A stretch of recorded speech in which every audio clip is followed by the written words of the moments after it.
Final साथीहरू म चाहिँ जङ्गलतिर झाँक्री लिन जाँदैछु होइन, एक्लै, कोही छैन मेरो वरिपरि, एक्लै जाँदैछु। कुहिरो लाएर पनि ढकमक्क भएको छ होइन, के कस्तो हुँदो रहेछ त्यो एक्लैको अनुभव पनि है।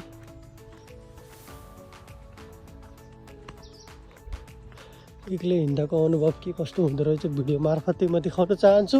यो चाहिँ हाम्रो खोला जाने बाटो हो, तर यस्तो मजबुत छ कि ढलाइ गरेको, यस्तरी पोखरीहरू छन् होइन, यसरी छ। अनि म चाहिँ यहाँनिर एक्लै झाँक्री लिनुको लागि त्यो के अरे करेसाबारीमा हुन्छ नि, गाउँघरमा त घर वरिपरि त्यो सानो स्पेस खाली भएर त्यहाँनिर जोतेर लगाउने ठाउँलाई करेसाबारी भन्छ है गाउँघरमा चाहिँ। त्यहाँनिर त्यसको लागि चाहिँ म चाहिँ झाँक्रा खोज्दै जाँदैछु, सानो बुढाको टमाटरको लागि चाहिँ होइन। के कस्तो हुँदो रहेछ भिडियो मार्फतै म देखाउन चाहन्छु। आयो छेत्री भ्लगलाई सब्सक्राइब गर्न नबिर्सिनु, बेल आइकन बटन थिच्न नबिर्सिनु होला। हजुरहरूको साथ र सपोर्टले गर्दा म जति तपाईँहरूले साथ र सपोर्ट गर्नुहुन्छ मलाई उति यस्तो ऊर्जा हुन्छ कि अझै म यस्तो गर्छु त्यस्तो बनाउँछु भन्ने हुन्छ है। भिडियो मार्फतै म सबैलाई त्यो देश विदेशमा बस्नुहुने सम्पूर्णलाई नेपालको मौसम अलि यस्तो छ देख्नुमा, कुहिरो ढुकमुक्क यस्तो जाडो चिसो। यो हो नि अर्ग्यानिक ताजा तरकारी खानुको लागि हामीले चाहिँ आफ्नै गाउँघरमा चाहिँ अर्ग्यानिक खानु मन छ भने गाउँघरमा लगाएर होइन, बिसाती लगाएको आफ्नै घरमा दाउरा झाँक्रा गाडेर लगाएर ट्याक्क फलाएर टिपेर खानुको मजा बेग्लै हुन्छ के। त्यहाँनिर कोइली पनि देखिरहेको छ मैले। अब एक्लै छु यार, जङ्गल त आइसक्यो, के कस्तो हुँदो। खोला पनि आइसक्यो, म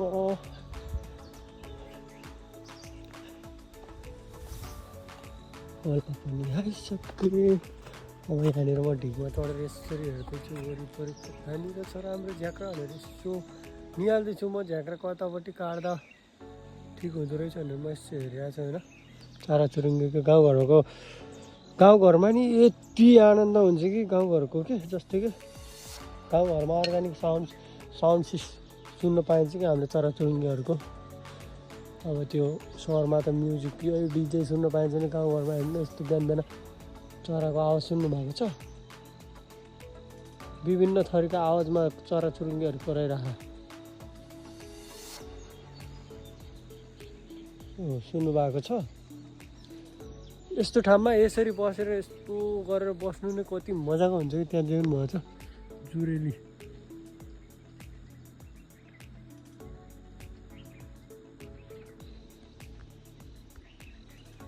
गाउँघरमा यसरी आनन्द ठाउँमा यस्तो चराचुरुङ्गी गरेर दिमाग पनि यस्तो फ्रेस हुन्छ क्या।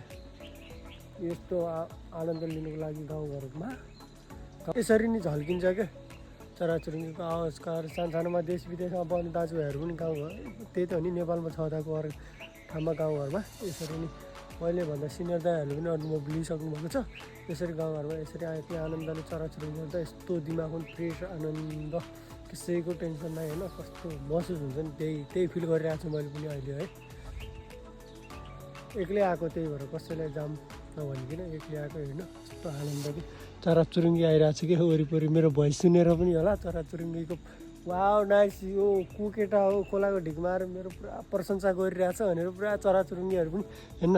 त्यहाँ अघि एउटा थियो भने अर्को पनि आइसक्यो यतापट्टि र यतापट्टि, अरूहरू पनि मैले देखाउँछु है हेर्न आवाजहरू। उहाँ ढुङ्गामाथि पनि, त्यो ढुङ्गामाथि पनि चरा देखिन्छ, उताको झाडीमा पनि चरा देखिरहेको छ भुर्र उडेको।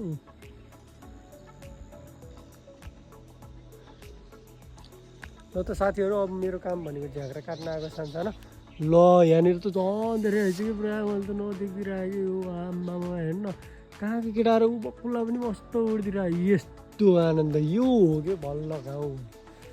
तर गाउँ मतलब के, यो त खोला हो, गाउँघरको झल्को खोला नाला भन्छ नि, यही हो क्या भल्ल। यस्तो आनन्द फेरि भइरहेको छ।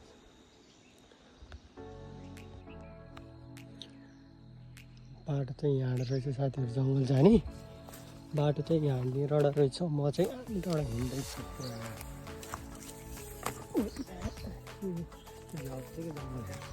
झाँक्रा लिन हिँडेको होइन गाइस म झाँक्रा लिन जाँदैछु अर्ग्यानिक साउन्ड चराचुरुङ्गीहरूको झाँक्रा त लाने तर कस्तो खालको लाने भन्ने दुगारो छ कि भन्छ लास्टै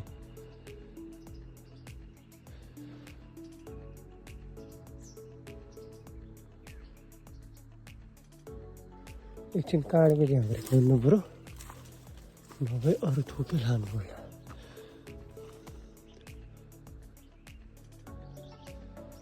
अरे बापरे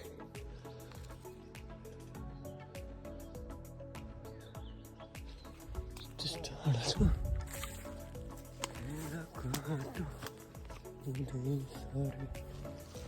तिमी बस्ने सरैमा कहिले यस्तो ठाउँमा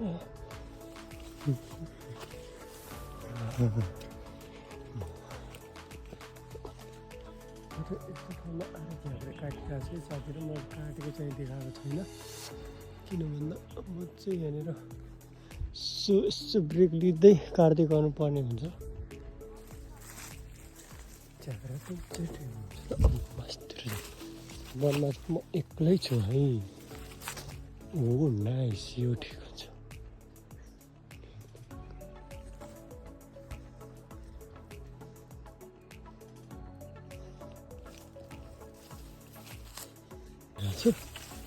अर्काबाट भयो जङ्गलमा एक्लै हो यस्तो कुहिरो ढुँडी लाग्छ बिचनिर आइसकेको छु चाहिँ म चाहिँ फर्किनु लाग्यो 4-5वटा लिएर म चाहिँ एक्लै छु अब चाहिँ झाँक्रा लिएरै फर्किनु लागिसकेको कसो लाने हो अप्ठ्यारो हुन्छ यो भिडियो गर्नु चाहिँ पाइनँ म लिएर हिँडेको किन भन्दा गाह्रो हुन्छ नि त झाँक्रा लिएर हिँड्ने यताउति गर्दाखेरि ल गाइज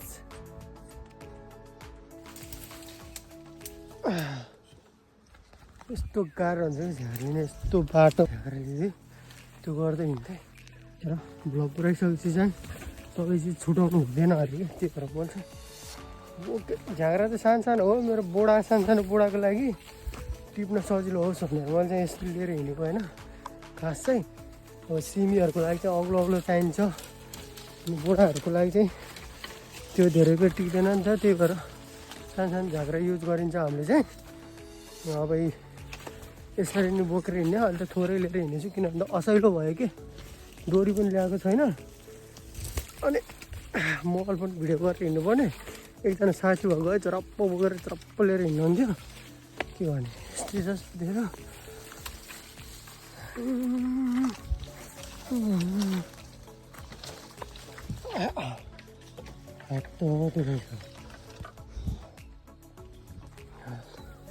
अघि हिँडे चढ्यो म हिँडे झर्दैछु यसरी चाहिँ लिएर हिँडिरहेको छु म चाहिँ झाँक्रा चाहिँ होइन यसरी झाँक्रा चाहिँ लिएर हिँडिरहेको छु तर कस्तो सुनसान आउनु ठाउँमा एक्लै खोला के गर्नु साथीहरू गाउँघरमा यस्तै रमाइलो हुन्छ कि यसरी काम गर्नु पनि बिहानको टाइममा उठेर टक्क लाएर यसरी जङ्गल लाएर फ्रेस चराचुरुङ्गी गएपछि मैले फ्रेस भएर यसरी काम गर्नु पनि धेरै म आनन्द त्यस्तै ढुङ्गा चाहनु परेको हो कसरी भन्दाखेरि च्याप्नु भन्नु